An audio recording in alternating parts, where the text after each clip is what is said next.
Hey guys, what is up? This is 8-Bit Eric, and this is my top 10 games of 2015.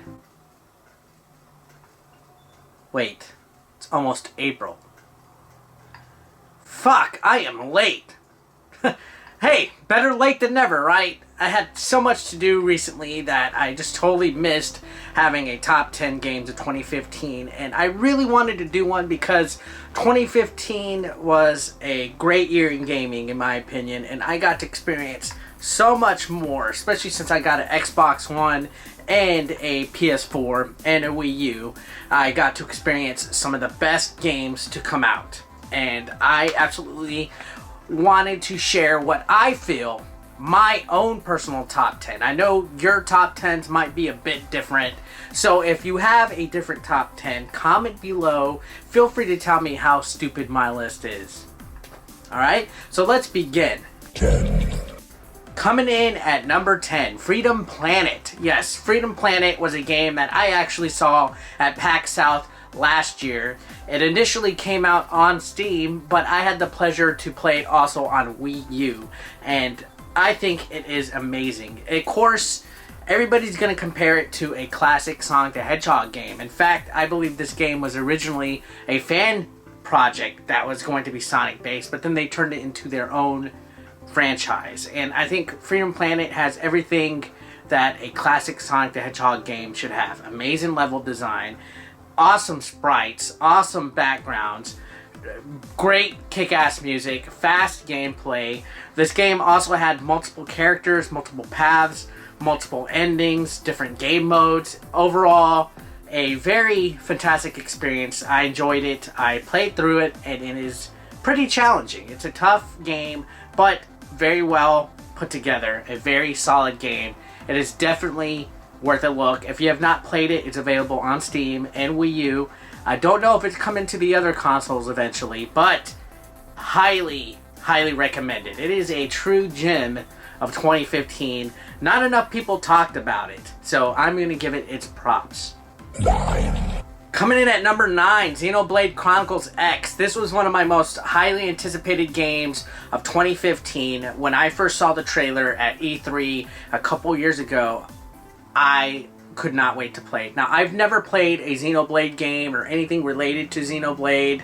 I missed out on the Wii edition. I don't want to pay so much money for a game on the Wii. So when I was able to get a review copy from Nintendo for Xenoblade Chronicles X, I jumped on it. I wanted to check this game out. I wanted to review it. I wanted to play it, and holy crap, is this game huge. Now, this is probably the most ambitious Wii U game out there. As far as open world environments go, it is humongous. There is so much traveling to do in this game, and to be honest, this type of game isn't normally my cup of tea, but I just enjoyed screwing around in the open world and killing random monsters and picking up items and trying to upgrade myself, that I really did not play through much of the story for quite a while. That's how much there is to do. Now, sure, there's not as much, I guess, characterization as a Fallout game or a Skyrim game, but this game does present several hours of entertainment that you really did not get often on the Wii U. As far as RPG games go, this is probably the best one on the Wii U. I know there's not many, and it is definitely worth a look. If you're into JRPGs and stuff like that, it's perfect for you. If you're not, it might take some getting, some time getting into it.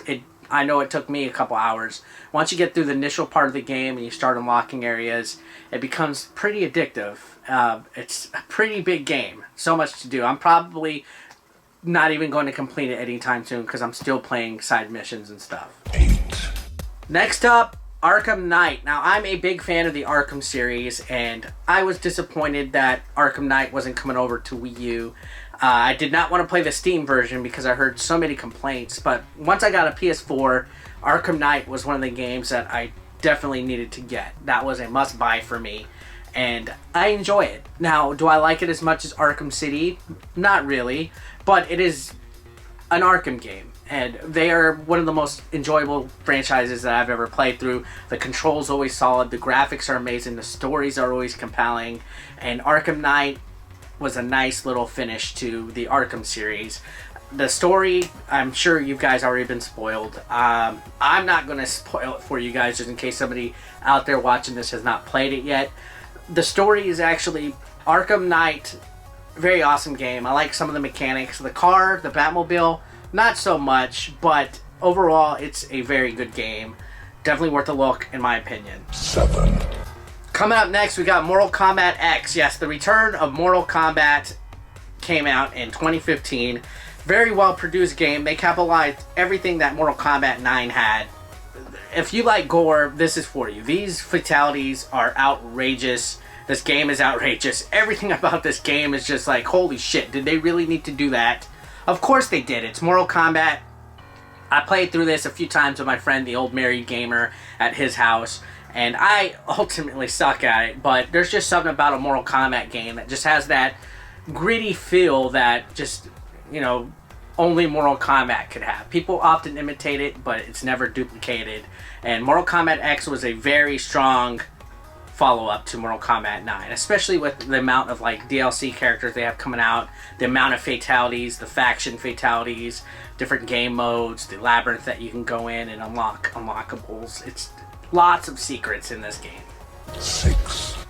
Next up, another independent game, and this one is also kind of like an homage to old games of yesterday. Axiom Verge. Now, Axiom Verge is basically a homage to Metroid. This is exactly like Super Metroid. If you played Super Metroid, this is like a sequel, and it was amazing because one person made this game completely. This was a one-man team, and it is very well produced, very well done. The graphics are neat, the music is fucking compelling. The level designs are amazing. The size of this game is amazing. If you enjoyed Super Metroid so much, you are going to love this game. Now, this is on Steam, on PS4. I believe it's going to come out on Wii U eventually. And yeah, it's a must check out. There's a reason why this one's smack dab in the middle of my top 10, because Axiom Verge is probably one of the best games I've played in a while. And I'm not a big Metroid guy. Let me say that. I love Super Metroid.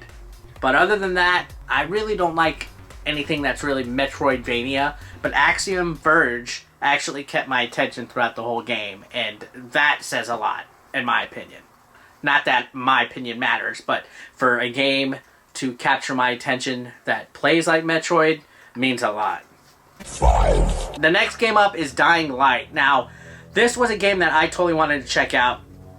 Not only because it's zombies or post-apocalyptic or an open world game, but because it has 4-player co-op online.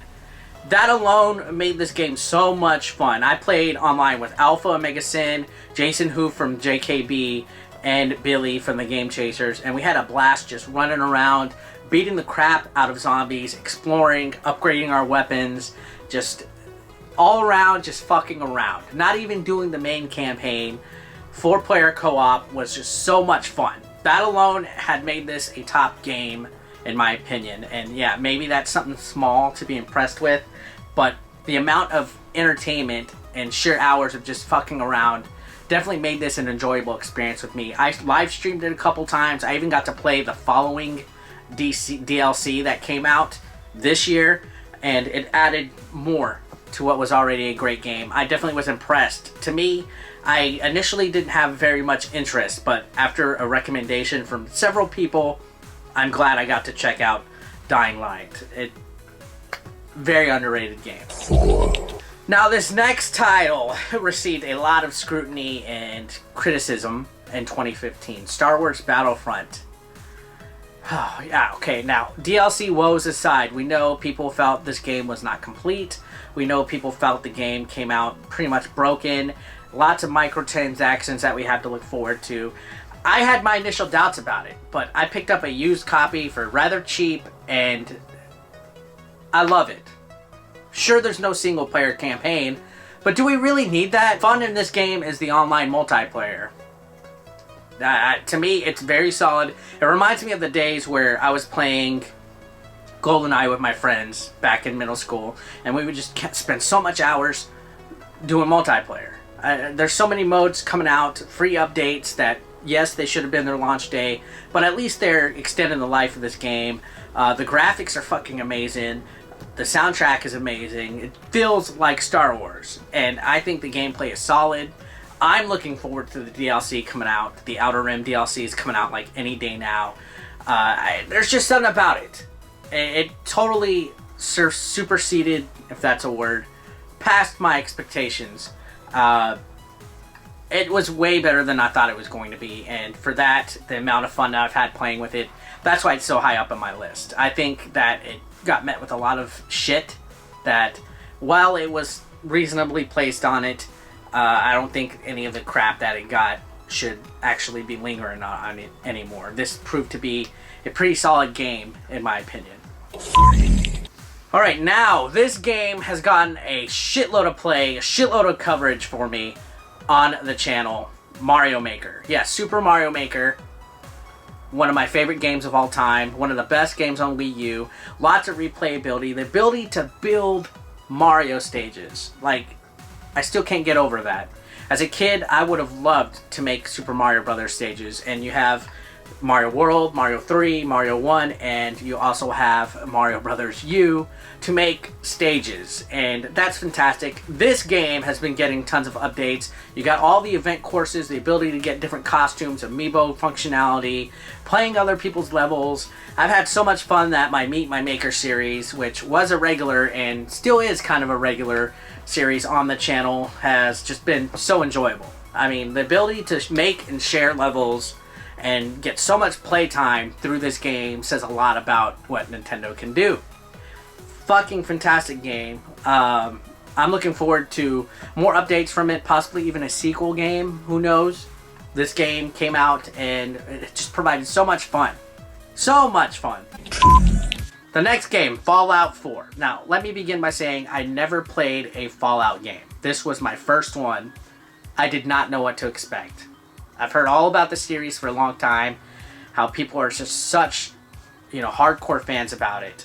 And it was the first game I bought when I got my PS4. I wanted to experience it for myself, and I spent so many hours. I've done 8-hour streams, like 3 days in a row, playing this game when I first got it. I lost so much sleep, procrastinated on so much work and chores and errands in my life that it was ridiculous. This game is humongous. Lots of things to do, lots of things to explore. Weapon crafting, armor crafting, power armor, collecting, settlement building.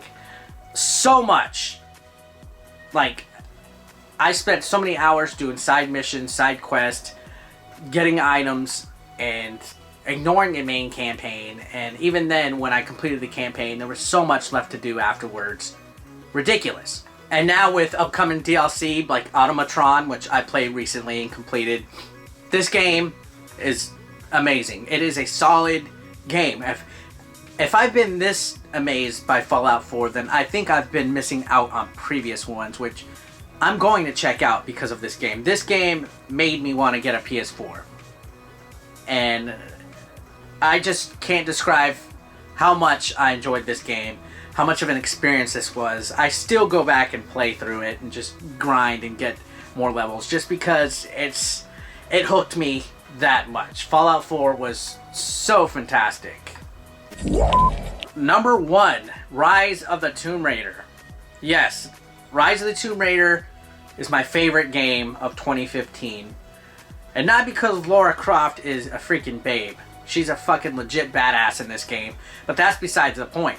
This game had everything that I enjoy about these type of 3D action, somewhat open world exploration games. It plays very solid. The controls and just gameplay overall reminded me a lot of Arkham, like the Arkham series. It plays like an Arkham game in my opinion, with a little bit of Uncharted, and just so much to do in this game. The fighting mechanics were solid. The graphics are beautiful.